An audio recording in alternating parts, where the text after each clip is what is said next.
Hello friends, अस्सलाम वालेकुम and welcome to reality stories. दोस्तों, आज की ये कहानी अगाफिया लाइकोवा के बारे में है। इसको दुनिया की अकेली तरीन औरत भी कहा जाता है।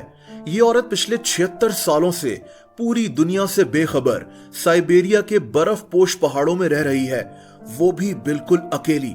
इस औरत की कहानी का आगाज रशिया से होता है, जब 1936 में वहां रहने वाले ऑर्थोडॉक्स ईसाइयों पर जुल्म होना शुरू हो गया। इस तरह के हालात में जिंदा रहना भी बहुत मुश्किल था। अगाफिया के बाप कार्प लाइकोवा ने अपने बच्चों और बीवी को बचाने के लिए एक नया रास्ता अपना लिया। कार्प लाइकोवा अपने घर को छोड़ छाड़ कर मंगोलिया की सरहद के करीब खकस नामी एक जगह पर जा पहुंचा। यहां दूर दूर तक इंसानों का नामो निशान तक नहीं था। जब दूसरी जंग अजीम हो रही थी, तब भी ये खानदान दुनिया से बेखबर एक बर्फीले जंगल में अपनी जिंदगी अकेले गुजार रहा था। 17 अप्रैल 1944 में कार्प लाइकोवा के यहाँ एक बेटी पैदा हुई। ये अगाफिया लाइकोवा थी। कार्प और इसकी बीवी अगाफिया के पैदा होने पर बहुत खुश थे, लेकिन दोस्तों, इस जगह के सर्द मौसम की वजह से अगाफिया की मां दम तोड़ गई। साल पर साल गुजरते चले गए और 1978 के एक दिन अगाफिया और इसके बहन भाइयों ने एक हेलीकॉप्टर को यहां से गुजरते देखा। हेलीकॉप्टर में कुछ साइंटिस्ट सवार थे जो जमीन के सैंपल्स लेना चाह रहे थे। अचानक इनकी नजर सब्जियां उगाने वाली एक क्यारी पर पड़ी। ये सोच भी नहीं सकते थे कि इस सर्द इलाके में इंसान भी रहते होंगे। ये लोग हेलीकॉप्टर को लैंड करवाकर कार्प फैमिली से बातचीत करने लगे। इन्होंने कार्प फैमिली से पूछा कि वो कितने सालों से यहाँ रह रहे हैं और कैसे इस बर्फानी इलाके में जिंदा हैं। इस वक्त अगाफिया की उम्र बहुत कम थी। साइंटिस्ट की इस टीम ने अगाफिया के घर वालों को गर्म कपड़े और जो कुछ इनके काम आ सकता था इनको दे दिया। साइंटिस्ट की ये टीम इनके पास साल हर साल आती रही और अगाफिया के घर वालों को खेती बाड़ी के आलात और खाने पीने की चीजें फराहम करती रही।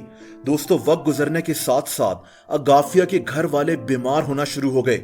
सबसे पहले इसका भाई और एक के बाद एक करके इसके बाकी 3 बहन भाई भी खांसी और जुकाम जैसी बीमारियों के हाथों मारे गए। वक्त गुजरता गया और इस बर्फानी जंगल में सिर्फ 2 इंसान ही जिंदा रह गए थे, एक अगाफिया और दूसरा इसका बाप कार्प। लेकिन 1988 में कार्प भी किसी बीमारी के बाइस मारा गया।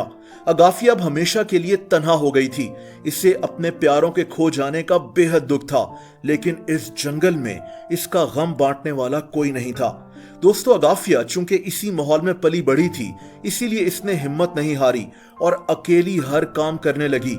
ये रोजाना जंगल से लकड़ियां काटकर घर लाती और खाने पीने का इंतजाम करती, मगर कोई भी इससे बात करने वाला नहीं था। ये बिल्कुल तन्हा रह चुकी थी।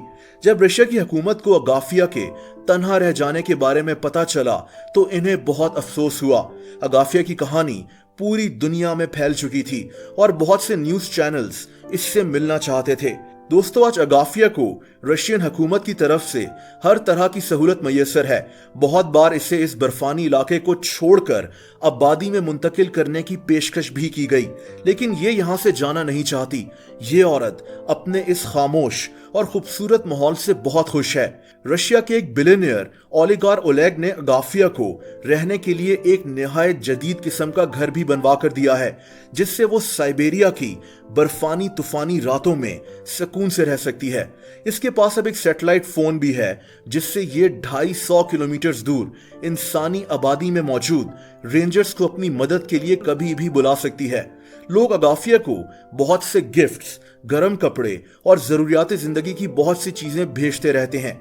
इस वक्त इसकी उम्र 77 साल के करीब है और अब भी अगाफिया एक सेहतमंद जिंदगी गुजार रही है, और वो भी बिल्कुल तन्हा। दोस्तों, आप लोग मुझसे इंस्टाग्राम पर भी कनेक्ट कर सकते हैं। उसका लिंक नीचे डिस्क्रिप्शन में मौजूद है। वीडियो पसंद आई हो तो वीडियो को लाइक जरूर कर दें। ऐसी इंटरेस्टिंग वीडियोस देखने के लिए इस चैनल को सब्सक्राइब कर लें और बेल आइकन पर भी हिट कर दें, ताकि इस चैनल की वीडियोस के नोटिफिकेशंस आपको मिलते रहें। अपना बहुत ज्यादा ख्याल रखें। अल्लाह हाफिज।